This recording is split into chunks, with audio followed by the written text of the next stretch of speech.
اللہ کا قانون یہ ہے کہ آپ ہدایت کے راستے پر چلنا چاہیں، ہدایت کا راستہ کھولتا چلا جائے گا اور ہمت آپ کو دیتا رہے گا، بڑھتے جاؤ بڑھتے جاؤ بڑھتے جاؤ۔ غلط راستے پہ جانا چاہتے ہیں، اللہ تعالیٰ وہ کھول دے گا۔ بے حیائی کے راستے پر جانا چاہتے ہیں تو پہلے برقع اترے گا، پھر سر پر سے چادر اور دوپٹہ اترے گا، پھر آپ کی کے بازو جو ہے سلیو لیس ہو جائیں گے، ہوتے ہوتے کہاں تک آپ پہنچ جائیں گے اپنی کیسے۔ مغربی عورت کہاں پہنچ گئی ہے، بالکل لباس سے باہر آنا چاہتی ہے، لباس کو تو برداشت کرنا نہیں چاہتی اپنے وطن کے اوپر۔ بہرحال نیکی کی راستہ اختیار کرو گے، فَسَنُيَسِّرُهُ لِلْيُسْرَىٰ، بدی کا راستہ اختیار کرو گے، فَسَنُيَسِّرُهُ لِلْعُسْرَىٰ۔ اور اگر آپ نے ایک روگ جو ہے اپنے دل میں مال اور جان کی محبت جو ہے اتنی ہے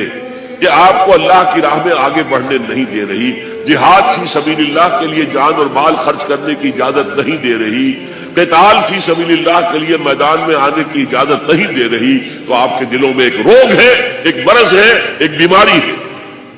اور اللہ پھر اسی پر آپ کو چھوڑ دیتا ہے، ٹھیک ہے اس بیماری کے اندر مبتلا ہو۔